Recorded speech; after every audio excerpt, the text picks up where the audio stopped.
네, 경제 소식을 빠르고 친절하게 전해드립니다. 네, 스타트 경제 오늘은 석병훈 이화여대 경제학과 교수와 함께하겠습니다. 교수님 어서 오십시오. 안녕하십니까. 네, 어서 오십시오. 자, 영상 보셨지만 그룹 뉴진스 멤버 한이가 현재 활동 중인 아이돌 가운데 처음으로 이제 국회 국정감사에 나왔는데 지금 직장 내 괴롭힘을 겪었다는 증언을 하기 위해서 참고인으로 나왔거든요. 어떤 일이 있었나요? 예, 어제 국회 환경노동위원회 국정감사에 참고인으로 출석을 했습니다. 예. 민주당 안호영 국회 환경노동위원장이 직장 내 괴롭힘 문제를 질의하겠다면서 참고인 명단에 뉴진스 멤버 한이를 포함시켰기 때문입니다. 한이가 국감에서 뉴진스가 소속된 어도어의 모회사인 하이브 사옥 복도에서 마주친 다른 계열사의 아이돌 그룹 매니저가 그 그룹 멤버들에게 무시해라고 하는 말을 들었다고 증언을 했습니다. 예. 그래서 해당 사항에 대해서 어도어에 문제를 제기했는데요. 회사 측에다가 제대로 조치가 되지도 않았다라는 주장도 했습니다. 그리고 데뷔 초반부터 그 하이브 그룹 내에서의 높은 분을 많이 마주쳤고 마주칠 때마다 인사를 했는데도 인사를 받지 않았다라는 주장도 했습니다. 네. 그래서 이게 직장 내 괴롭힘이 의심된다라고 해서 현재 이 사안을 고용노동부에서 조사를 하고 있고요. 그룹 뉴진스 같은 경우는 지금 민희진 어도어 전 대표와 하이브 경영진 간의 다툼의 희생양이 됐다는 시각도 지금 받고 있습니다. 네, 조사 결과가 나와 봐야겠지만 이 같은 한이의 주장에 대해서 현 어도어 대표는 또 엇갈린 입장을 내놓고 있습니다. 지금 직접 한번 들어보고 출연을 이어가도록 하겠습니다. 제가 느꼈던 분위기는 느낌뿐만 아니었고 저희 회사 저희 싫어하는 걸 솔직히 확신이 생겼어요. 그 김주영 대표로부터 증거가 없다, 참아라 이런 말을 들었습니까? 그 증거가 없어서 어쩔 수 없어요. 이렇게 얘기하시면서 계속 넘어가려고 하셨어요. 제가 취할 수 있는 다양한 조치들은 다 취했다고 생각합니다만 제가 좀 더 잘할 수 있는 부분이 있었지 않았을까 하고 되돌아보게 됩니다. 죄송한데 최선을 다 하셨다고 생각하진 않아요.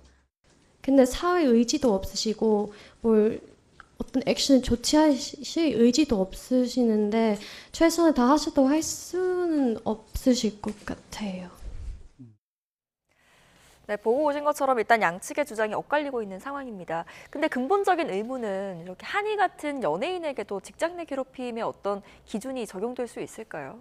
예, 그게 이번 국감에서 최대의 쟁점입니다. 예. 그래서 직장 내 괴롭힘 금지 규정은 근로기준법에 있는데요. 직장에서 지위 또는 관계의 우위를 이용해서 신체적, 정신적 고통을 주지 말라는 내용입니다. 네. 근데 지금 현재 노동부의 해석에 따르면 연예인에게는 적용되기 어렵다라는 것입니다. 왜냐하면 연예인은 법적으로는 주로 개인 사업자로 분류가 돼 있는데요. 현행법상 근로자에게만 적용이 되기 때문입니다. 직장 내 괴롭힘을 금지하는 규정은요. 그래서 지금 그룹 뉴진스 같은 경우는 개인 사업자로 분류될 가능성이 커서 지금 직장 내 괴롭힘 금지 규정을 적용받기가 무리다라는 시각이 많고 김유진 고용노동부 노동정책실장 역시 국감 답변에서 적용하기 힘든 현실이 있다라고 답변을 했습니다. 그렇지만 이번 국감 출석을 두고 정치권 안팎에서도 지금 논란이 제기되고 있는데요. 예. 직장 내 괴롭힘 문제를 환기하는 효과가 있다라는 긍정적인 평가도 있는 반면에 민생 현안이 산적한 상황에서 국감의 아이돌 인사를 회사 대표가 받았냐 안 받았냐 이런 문제를 다루는 게 적절하냐라는 비판도 나와가지고요. 여러 가지 지금 논란이 제기되고 있는 상황입니다. 예, 뭐 노동 관계로 보면 특수고용 관계에 대한 어떤 갑질과 관련해서 저희가 뭐 이슈를 종종 다루니까 이 부분에 대해서 좀 고민이 있어야 되지 않나 싶다는 생각이 듭니다. 자, 다음 이슈 또 살펴보겠습니다. 부동산인데 최근 저희가 서울 아파트값이 많이 오른다는 얘기 전해드렸잖아요. 근데 정말 최근에는 이제 일부가 떨어졌고 특히 강남에서 하락이 나타났다고요? 예, 뭐 상승 폭이 떨어졌죠. 여전히 예. 상승한 건 맞는데 그래서 한국부동산원에 따르면요. 9월 달에 서울 집값이 전월 대비 0.54% 상승을 했는데요. 예. 8월 달에는 0.83% 상승을 했습니다. 그래서 상승폭 자체가 0.29%포인트 하락을 한 것입니다. 그런데 이게 왜 놀라우냐면 지난 4월부터 사실 서울 집값이 가파르게 상승을 하기 시작을 했는데요. 네. 4월에 서울 집값이 상승하러 들어선 이후에는 5개월 만에 상승폭이 처음으로 줄어들었기 때문에 이것이 좀 주의를 끄는 것이고요. 그런데 여기서 좀 주의를 기울여야 될 것은 무엇이냐면 강남에 있는 초고가 아파트에서 가격이 좀 크게 떨어진 것이 몇 개 나타났다라는 점입니다. 예. 그래서 국토교통부 실거래가 공시 시스템에 따르면요, 서울 반포동 아크로 리버파크 전용 84제곱미터가 지난달에 40억 원에 거래됐는데요. 이건 여전히 고가지만 예. 직전 신고가인 51억 원에 비하면 10억 원가량 낮은 금액으로 거래가 됐습니다. 네. 그다음에 레미안 원베일리 전용 84제곱미터도 지난 8월에 60억 원 신고가로 기록했는데 같은 달엔 또 10억 원 낮은 50억 원에 거래된 경우도 있었거든요.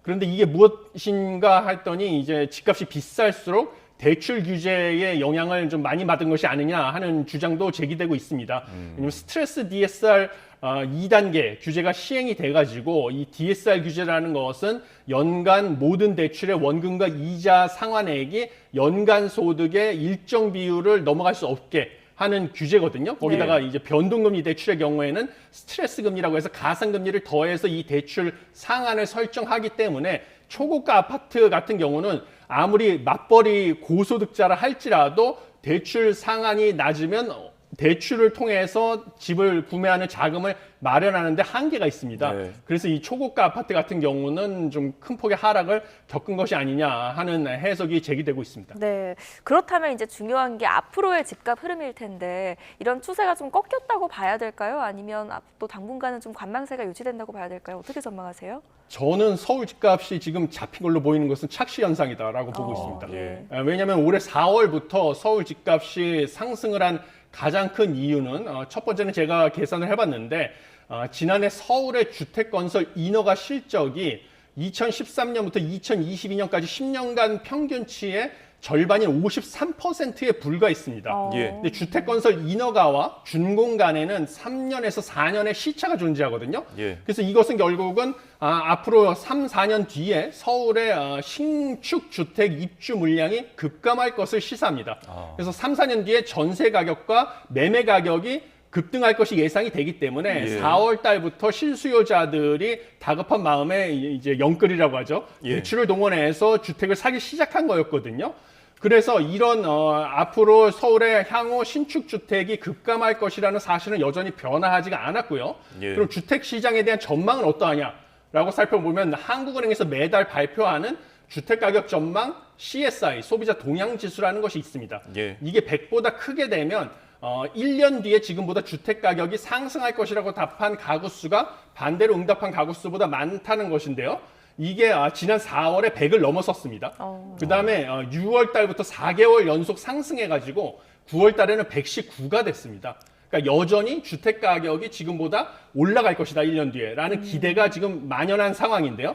지금 그래서 주택 가격이 잡힌 것은 지금 스트레스 DSR 2단계 규제가 시행이 됐고요. 그다음에 올해 경상성장률보다 가계부채 증가율을 낮춰서 우리의 GDP 대비 가계부채 비율을 장기적으로 80%까지 낮추겠다는 그런 금융당국의 의지로 시중은행들에게 자율적으로 대출 규제를 하라고 유도를 하고 있죠. 그래서 시중은행들이 1주택자들에게 대출을 틀어막고 있는 영향 때문입니다. 그런데 과거의 성향을 봤을 때요. 금융당국이 작년에도 그랬지만 연초에는 시중은행들이 대출을 자유롭게 공급할 수 있도록 좀 느슨하게 규제를 풀어줬고 네. 예. 연말로 갔을 때 이 경상성장률보다 가계부채 증가율이 커질 것 같으면 다시 대출을 틀어막는 패턴을 반복해왔거든요. 네. 이런 게 계속된다고 하면 내년 초에 지금 억눌려 있던 주택 구매 수요가 다시 폭발할 가능성이 있어가지고 내년 초에 주택 가격이 상승할 수가 있어서 이에 대한 대비가 필요하다. 그래서 DSR 규제를 뭔가 확대 적용한다든지 전세자금 대출과 정책성 대출로 예. 아니면